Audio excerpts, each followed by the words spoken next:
11 Alive News at 11 p.m. starts now. Breaking news tonight in Atlanta. 6 people arrested after protests turned violent in downtown Atlanta. Smashed windows and a police car set on fire. City leaders holding a news conference in the last few hours saying order has been restored. My message is simple to those who seek to continue this type of criminal behavior. We will find you and we will arrest you, and you will be held accountable. The protests are over the future site of the Atlanta Public Safety Training Center. It is a battle that has been brewing for nearly 2 years now. Tensions growing between law enforcement and activists who are against the development since it's going up in part of Atlanta's largest remaining urban forest. Tonight's violence coming 3 days after the death of a demonstrator, 26-year-old Manuel Esteban Paez-Tehran, shot and killed by police after the GBI says Tehran shot a state trooper who at last check is still inside the hospital.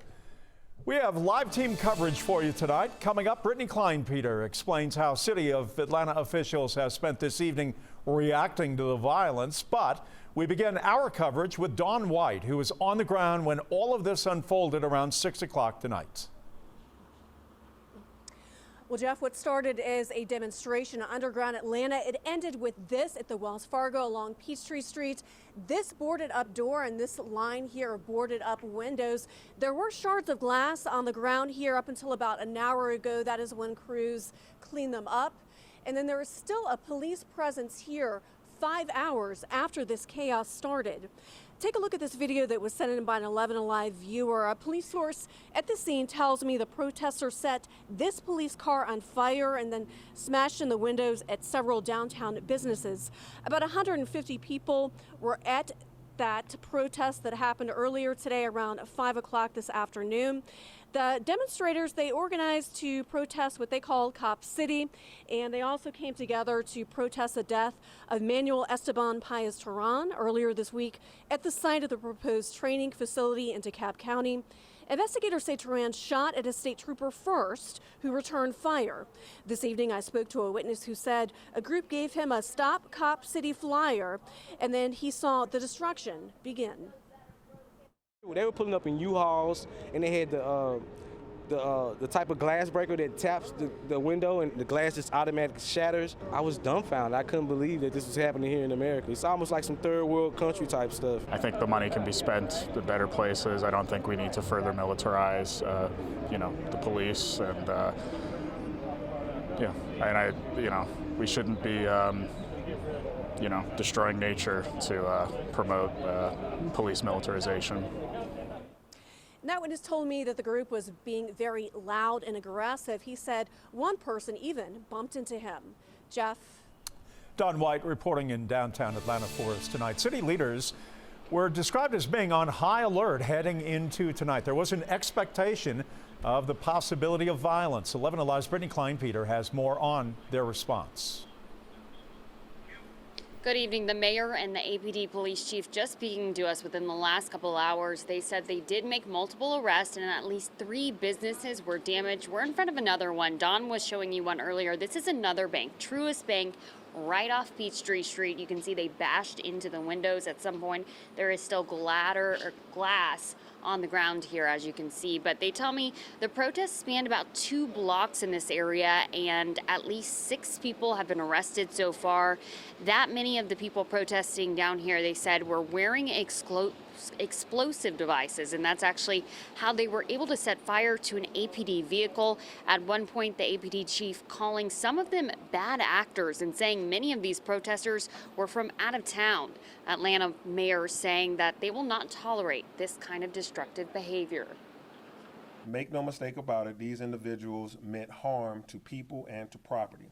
And so to the people of Atlanta, I have said from the beginning of my administration that keeping our city's streets safe is my top priority. And if there's someone that committed a criminal act that we currently do not have in custody, we're using all of our investigative resources to ensure we identify them and we bring them to justice.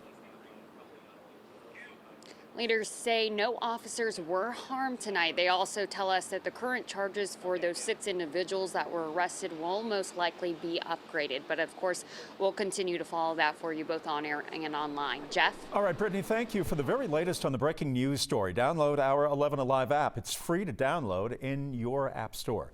Some other stories we're following for you on this Saturday night. Fire tearing through an apartment complex overnight in College Park. This was at the Beacon Ridge Apartments along Old National Highway. South Fulton Fire saying 5 apartment units were damaged and that there was some structural collapse as well. No one was hurt, but at least 12 families have now been displaced.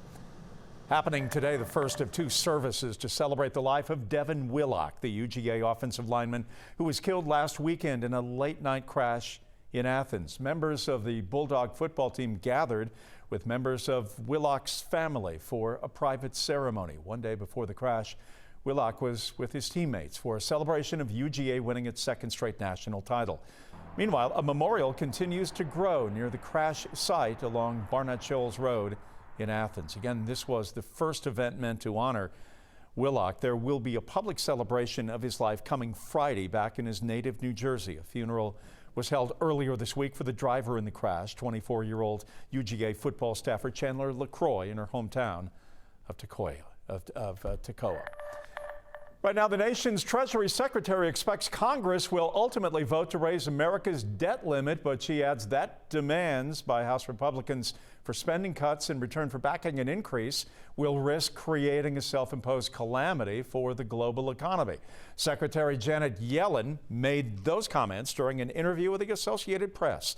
She added that any talk of withholding approval for a higher debt limit unless there are accompanying spending cuts is a very irresponsible thing to do. President Biden and House Republicans have several months to reach agreement as the Treasury Department imposes measures to keep the government operating until at least June. Meet the Press moderator Chuck Todd told 11 Alive yesterday it's going to be messy, but he does see some light at the end of the tunnel. We have folks that are willing to set themselves on fire for something that it is not the place where spending cuts are even relevant. So it's not going to be fun to watch. It's going to be uneasy. Don't look at your 401k for the next 5 months, but I do think we'll be fine on the other side. The looming debt crisis will be one of the topics discussed tomorrow on Meet the Press. You can see that beginning at 10 a.m. right here on 11 Alive. When we return, we will share how the need for help continues to be met after the deadly tornado outbreak in Georgia. Plus, a persistent rainfall has moved into North Georgia. Right now, most of it is light, but heavier rain will be possible when that arrives and how long this rainfall lingers. Coming up. Happening today, cleanup continued for many parts of Georgia, still dealing with the aftermath of the deadly tornado outbreak. It left many people making the plea for assistance, and help is now coming from several parts of our area. With more, here is 11 Alive's Kara Spelger. 9 days after powerful and deadly storms rolled through several Georgia counties, the reminders linger, and many are asking for help. There are still people without power. Of course, there are people that are displaced from their homes. For Melanie Reeves, it's a familiar sight. We remember being in a state of shock. We remember not knowing initially what to do. Nearly 2 years ago, Melanie saw the aftermath of a devastating tornado that destroyed parts of Noonan. After seeing the recent destruction in Spalding County, she and her organization, River Life, stepped in to help. So we knew that we needed to go and help set up the call center. That is like the first connecting point between people who need help and people who want to help. Initially, it was a lot of there's debris everywhere.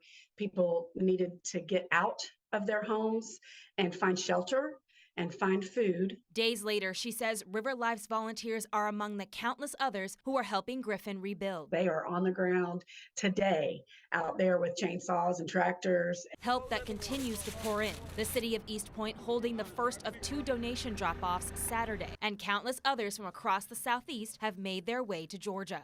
And we know it's going to be a long process. One Reeves says she hopes to see through to the end. Kara Spelger, 11 Alive News.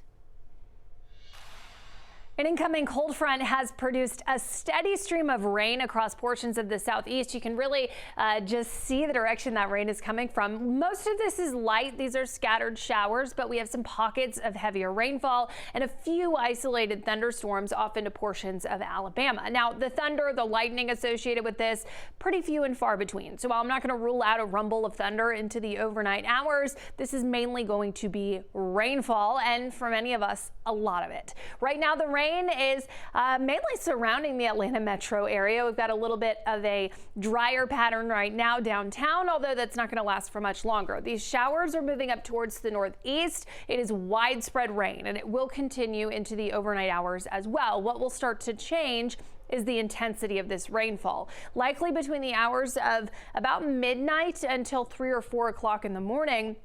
We'll see pockets of heavier rain. That's really going to be the window for the heaviest of the rainfall across North Georgia, and when we could also see some of those isolated embedded thunderstorms as well. So this is by 1 o'clock in the morning, starting to see some of the heavier rainfall, and that continues on and off through about 3 or 4. By sunrise, the heavier rain has mainly subsided, and we're left with scattered showers. I think the first half of the day on Sunday may end up being a little bit drier. We'll still see some activity. We'll still see scattered areas of rain, but you may be able to find a little bit of dry time, especially in the later morning. Then as we move into the afternoon hours, another round of rain comes in with scattered showers and again, some isolated areas of some heavier rainfall. So if you have outdoor plans for tomorrow, I would have that backup plan ready. It is likely that you will have to use it. There's no severe weather threat with any of this rainfall, although some of the scattered showers, especially late tonight, could lead to some minor pooling, minor flooding on roadways. So if you are going to be out on the roads, just be really cautious. It is going to be slick. The rainfall will start to clear out Sunday night into early Monday, but a few of those showers may linger long enough. And as temperatures drop up into the North Georgia mountains, may see a few flurries there. Temperatures for the rest of us are going to stay above freezing for the most part. So any type of wintry precipitation is really reserved for just the higher elevations into far North Georgia, where those temperatures are a little bit colder. And even there, I don't think any type of that wintry precipitation will be impactful. It's going to be cloudy. It's going to be rainy. So your Sunday planner doesn't look great. Heavy rain will be possible again overnight tonight and then potentially into tomorrow afternoon. I'm sure you noticed those temperatures as well. It's not really warming up tomorrow. Our overnight lows tonight also stay relatively stagnant, so we'll only get down into the upper 30s and the low 40s. Many of us tomorrow afternoon will struggle to make it out of the 40s by the end of the day. So highs in Atlanta will be in those mid to upper 40s. We may see some 50s south of the city. Your overnight lows stay cold, near freezing into Tuesday morning, but afternoon highs warm to the low 60s by Wednesday. That's when our next storm system arrives. This area of low pressure will push eastward. It'll eject a cold front into Tuesday night and Wednesday, leading to another round of rainfall, much of which will occur Tuesday night and then into Wednesday morning. That rain will follow with some cooler air as well. Overnight low temperatures fall back down to near freezing. It is going to be a little chillier over the next 7 days. Highs mainly stay in the 40s and the 50s. Late January, we know it well in North Georgia. Thank you, Nicole. Time for a check-in on Studio 8H at 30 Rockefeller in New York. It is an all-new Saturday Night Live coming up after taking a couple of weeks off during the holidays. Tonight, they will welcome actor Aubrey Plaza as a first-time host. She is best known for her role on NBC sitcom Parks and Recreation. And back for a third go-around is Sam Smith, the talented musician, singer. All of that kicks off in a couple of minutes right here on 11 Alive. But in the meantime, we have sports to talk about. Oh, yes. How about the Hawks? How did they fare in downtown Atlanta tonight against Charlotte, trying to keep that win streak alive? Reggie Chapman has those highlights and a lot more frivolity as we continue on this Saturday nights.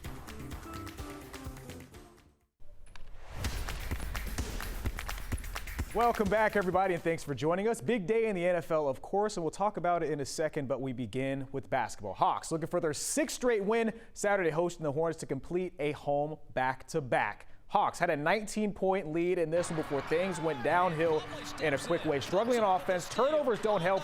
They had 18. Here is Mason Plumlee just getting the ball in. Makes it a tie game at 101. 6 minutes left though. Terry Rozier fouled from 3. Of course he hits it. Hornets have a lead with less than 20 seconds left. The Hawks would need some magic. Trae Young trying to lead the charge, gets to the basket, puts up a floater, no good. But there is Clint Capella, the hero, or at least you would think so. The Hawks led by 1 with 1.4 left. They need one stop, but unfortunately, Jalen Johnson gets mixed and then fouls Terry Rozier on a three-point shot. He would make all three to give him a 2-point lead with 1.1 left. Hawks had 2 chances to inbound the ball, both times struggling to get it in. 5-second shot clock on the second one as the Hawks lose 122-118 to 5. I mean, I think you saw us play faster and made some shots. They played really fast, made a lot of threes. It was good. They put some pace on us, and that got them back in the game. We were starting to back the ball over. I thought we started to settle on the perimeter, and we really wasn't getting downhill and attacking. Settling from the perimeter, and the jump shots wasn't falling tonight. Let's talk some college hoops, why don't we? Georgia hosting Vanderbilt. The Dogs struggled for most of the night, trailed by as much as 12 before a furious comeback. Kario Oquendo, goodness gracious, what a slam. Cuts the lead to 3 with under 3 left. Then how about Terry Roberts in his bag to spin cycle for 2 more? There was this just under 30 seconds left. Roberts, a great finish here, up and under, it's good. It'd be a 3-point game with 3.9 left. Dogs with 1 final shot, and Jabri Abdul-Rahim can't get it to go. Dogs lose 85-82 at home. All right, meanwhile in the NFL, big day as the playoffs continued, and while the Falcons aren't playing, the city of Atlanta is invested for multiple reasons on Saturday. 1, if both the Chiefs and Bills win on Sunday, Mercedes-Benz will host a neutral site AFC title game. And 2, a local product from here in town was in action on Saturday, looking to keep that from happening. Trevor Lawrence looking to upset Kansas City. They'll pick this game up 7-0, first quarter action. 2nd and 9. Trevor Lawrence to Christian Kirk, a 10-yard touchdown, tie the game at 7. Now, some unfortunate news here. This is something we're definitely have to watch out for the rest of these playoffs. Patrick Mahomes sacked here, gets rolled up under his ankle. He'd come out of the game, but he'd come back, of course, later in the 4th, 2nd and goal. Patty Mahomes, Marquez Valdez-Scantling, 6-yard touchdown, made it 27-17. Now, with 3:55 left in the 4th quarter, Jags are trying to do something, trying to get themselves back in the game. Trevor Lawrence floats the pass downfield. It's picked off by Jalen Watson. Chiefs get the win to advance their 5th straight AFC Championship, 27-20. All right, that's a look at sports. Thanks for watching, everybody. More news after this commercial break.